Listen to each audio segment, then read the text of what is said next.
Let's dive right into the extraordinary life of a man whose legacy literally spans from the quiet, rural villages of India all the way to the bustling heart of Vietnam. Today, we're unpacking the life of J.M. Abdul Aziz. Now, his name probably isn't in your standard history textbooks, but honestly, it really should be. As we'll see in this explainer, his life reads like a blockbuster movie script. We're talking massive wealth, wartime resistance, brutal torture, and this incredible ultimate redemption through philanthropy. There's a fascinating document from December 1954 that really sets the stage. It's a personal letter, and it's signed by none other than India's first Prime Minister, Jawaharlal Nehru. But pay attention to who he's writing to. It's addressed to a Mr. Abdul Aziz, president of the Central Indian Association in Saigon, Indochina. And it's a note of deep, genuine gratitude. Think about that for a second. Why on earth is the Prime Minister of India writing a warm, personal letter to a businessman all the way in Vietnam? Well, an old newspaper clipping from the Indian Daily Mail back in April 1952 really puts the sheer global scale of his influence into perspective. It announces that this exact same man, Mr. Aziz, was awarded the highly prestigious Legion of Honor by the French government. And he wasn't just getting an award for being good at business. No, the report specifically calls out his extensive philanthropic work and his fierce wartime resistance against the Japanese. So this brings us to the central mystery we're unraveling today. How exactly did a boy, born in rural Tamil Nadu in India, evolve into a decorated war hero, an international titan of industry, and a massive philanthropic force in Southeast Asia? I mean, jumping from a small Indian village to the absolute highest echelons of international high society, that is a massive leap. How did he actually pull that off? Section 1. Deep Roots in Trade.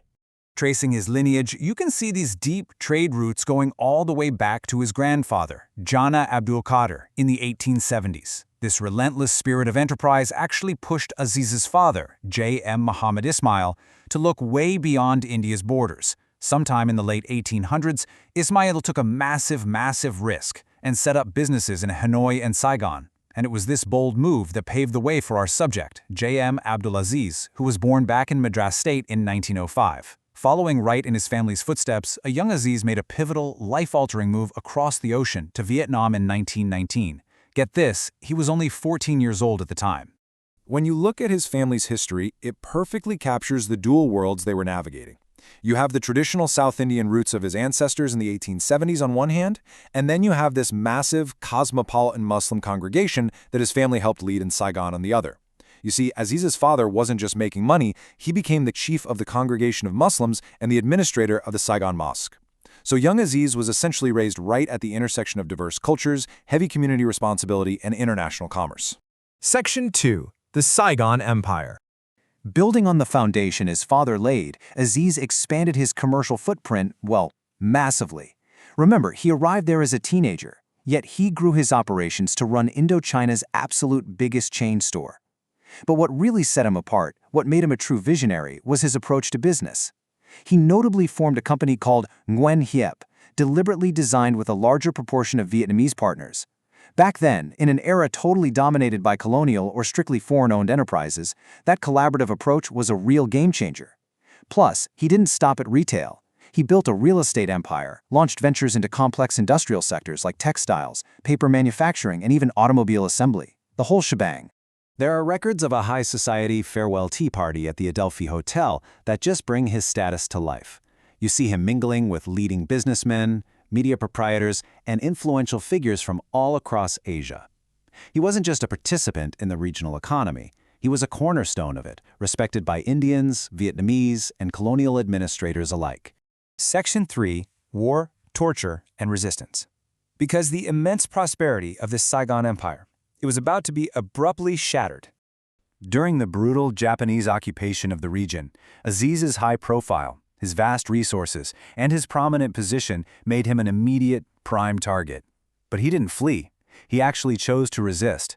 And because of that defiance, he was thrown into prison and subjected to severe, unimaginable torture by the Japanese military police.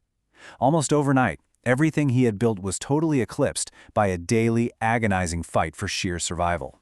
But he survived, and he absolutely refused to break. Just look at the astonishing array of international knighthoods and honors he received after the war ended. The geographic spread here is wild. He was decorated by France, Vietnam, Cambodia, Tunisia, and French Somaliland. Guys, these aren't just polite, standard business awards. These are major, high-level state honors for wartime heroism and a totally unyielding spirit.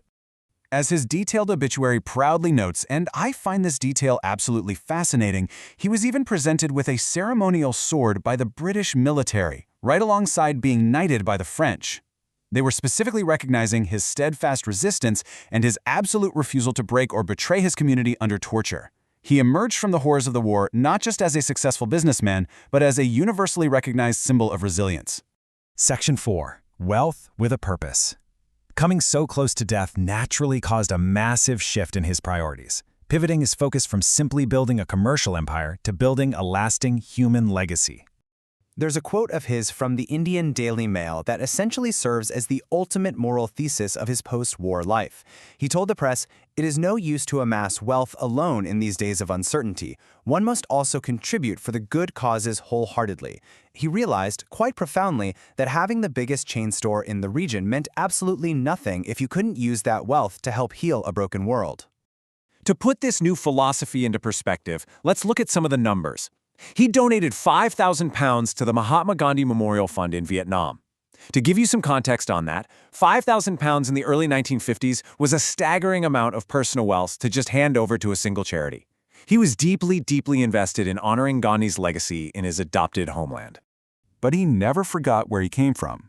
Back home in India, he allocated a massive 4 lakhs, that's 400,000 rupees, specifically for maternal care, child welfare, and desperately needed educational institutions in his home district of Tanjore.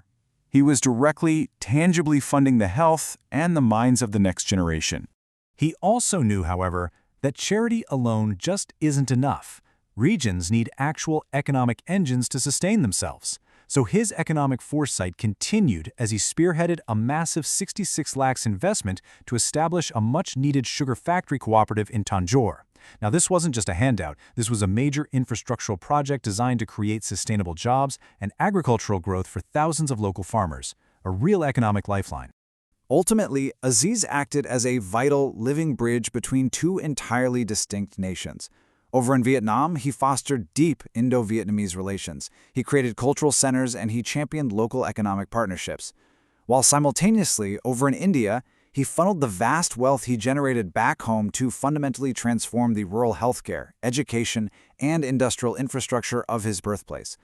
He was a true citizen of two worlds, and he managed to elevate both of them. When you read through his legacy and picture him proudly wearing the medals he earned through blood and resilience, it really hits you. From a quiet, rural Tamil village to the very highest circles of French and Vietnamese society, Aziz proved something incredibly profound. He proved that true, lasting influence isn't just about what you can build or the sheer profits you can generate. It is entirely about what you're willing to stand up for and ultimately what you leave behind for others. As we wrap up this explainer, I want to leave you with a really compelling thought to chew on. If a man of this absolute magnitude, a transnational tycoon, a decorated war hero, and a transformative philanthropist, can just fly under the radar of our standard history books, well, how many other extraordinary heroes are hidden away in the archives? Whose incredible story is just sitting there right now in old letters and newspaper clippings, waiting to be uncovered next?